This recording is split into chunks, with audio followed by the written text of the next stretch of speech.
Temennya keluar negeri nih dari saham, temennya bisa beli baju baru nih dari saham, gue juga pengen, gue nggak mau kalah. Nah kalau motivasinya itu, begitu kalian nggak dapatkan itu di market, kalian bakal mundur pasti. Itu alasan kenapa 90% pertumbuhan retail akan mati dalam waktu 1,5 tahun.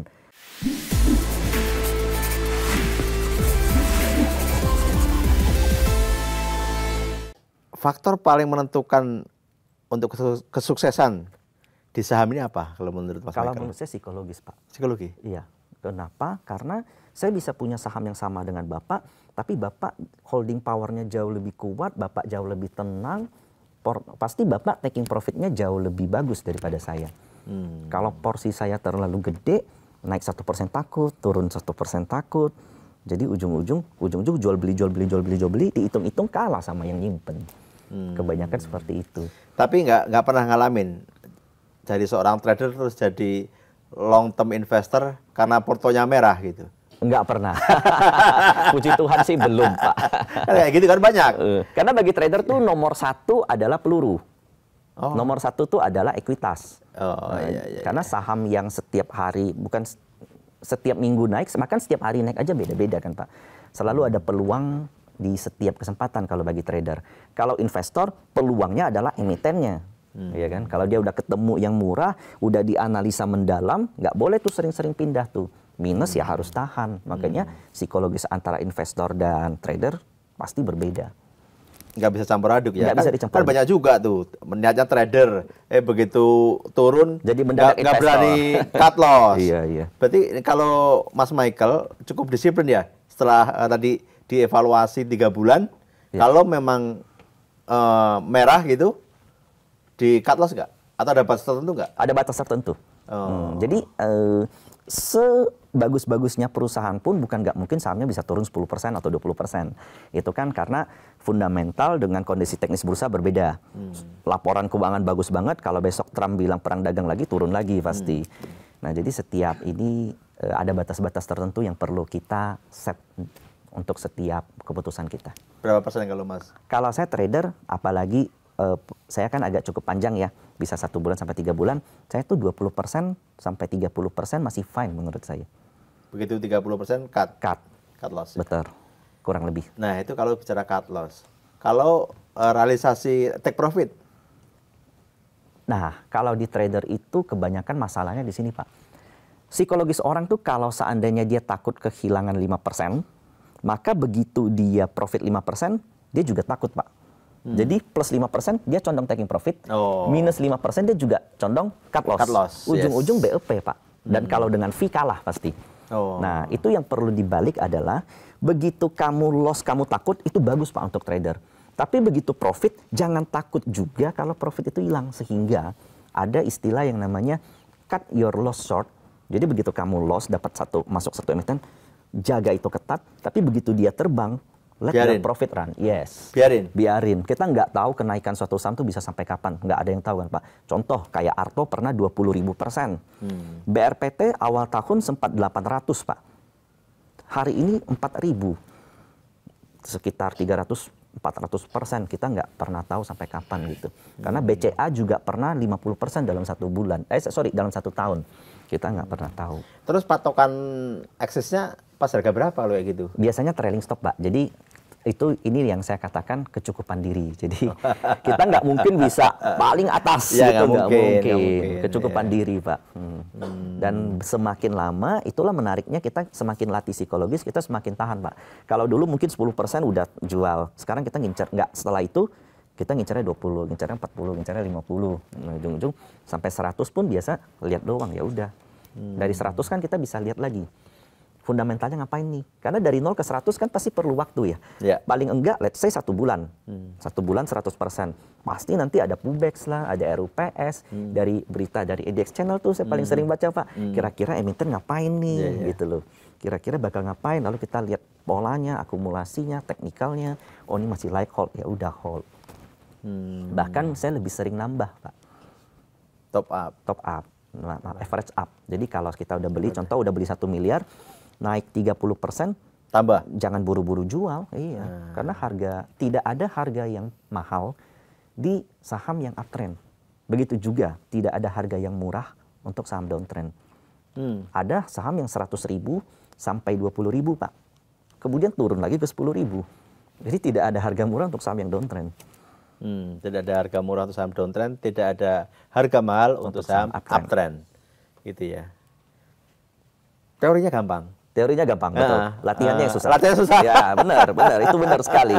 Itu alasan kenapa dalam bursa teman-teman boleh baca teori atau ngikut mungkin ikut referensi dari manapun. Pengalaman yang terbaik untuk di bursa itu bukan pengalaman orang lain. Ada orang ngomong kayak gitu. Kita harus belajar dari pengalaman orang lain. Tapi di bursa tuh nggak bisa. Karena ini berkaitan dengan uang. Kalau udah berkaitan dengan uang itu langsung kena ke emosi sama psikologis. Makanya teman-teman harus masuk sendiri, rasain sendiri.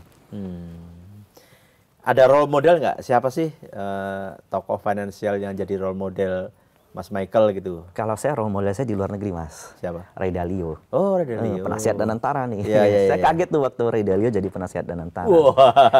Karena beliau itu bisa menjelaskan sesuatu yang benar-benar rumit dalam sesuatu yang sederhana. Itu skill yang tinggi. Karena finance ini kan permasalahan finance ini masyarakat kita ngerasa finance itu rumit. Banyak bahasa-bahasa. NPL itu apa?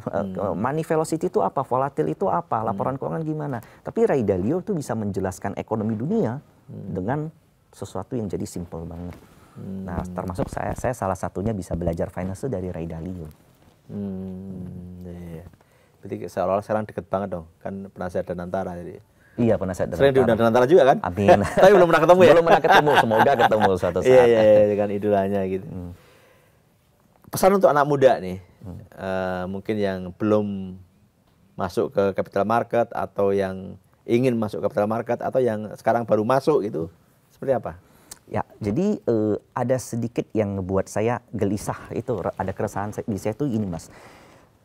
Saya perhatikan pertumbuhan investor retail itu rame kalau seandainya bursa kenceng.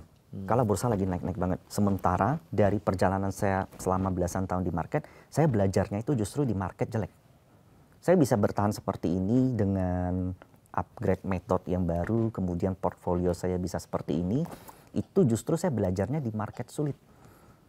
Nah, kenapa saya masuk ke market sulit saat itu nggak ada role model? Saya nggak takut menjadi tidak kaya. Nah, kebanyakan investor yang FOMO, yang masuk ke buka RDN karena ikut-ikutan, itu karena ngelihat temannya beli mobil nih, temannya keluar negeri nih dari saham, temannya bisa beli baju baru nih dari saham, gue juga pengen, gue nggak mau kalah. Nah, kalau motivasinya itu, begitu kalian nggak dapatkan itu di market, kalian bakal mundur pasti. Itu alasan kenapa 90% pertumbuhan retail akan mati dalam waktu 1,5 tahun. Ini ada risetnya dari JP Morgan. Pertumbuhan retail yang pesat itu akan hilang 90% dalam waktu 1,5 tahun. Karena motivasinya itu tadi. 90% ya? 90. Banyak banget. Artinya kalau ada 100 orang masuk ke bursa 1,5 1,5 tahun kemudian tahun sisa 10. tinggal 10 doang? Tinggal 10. Yang itu riset ya? Ya, itu risetnya 10%. Ini 90% ngapain tuh? Akhirnya berhenti, Pak. Balik lagi ke mungkin ya ke real business atau udah nyerah. Nah, saya meyakini kalau kalian motivasi awal kalian itu bukan untuk jadi ini, jadi si A, jadi si B, atau mau beli ini, mau beli itu, di saat susah itu kalian akan bertahan. Nah, itu jadi pesan saya untuk anak muda itu, motivasi kalian untuk di bursa, janganlah ingin jadi A, B, C. Tapi inginlah jadi versi terbaik dari dirimu. Bagus. Seru gitu. Jadi relatif sebetulnya jalanlah dengan karir path sendiri-sendiri. Benar. Masing-masing. Kita bisa di satu kapal yang sama. Tapi even saham yang sama aja, cara kita nganalisa, cara kita masuk keluar tuh beda juga kan, Pak? Ya. Nah, saya bisa ngomong saham ABCD, Bapak ABCD. Tapi ini mungkin Bapak mau ambil dividen, kalau saya mau ambil capital gain, itu aja udah beda. Jadi jangan disamain gitu. Kalau sama semua nggak ada jual beli. Nggak ada jual beli, jual semua atau beli semua. Iya kan nggak mungkin terjadi kan? Nggak mungkin terjadi gitu. Tadi anak muda gitu. Menurut Mas Michael ke depan akan cukup banyak mewarnai nggak anak muda ini di pasar saham kita? Yes, betul.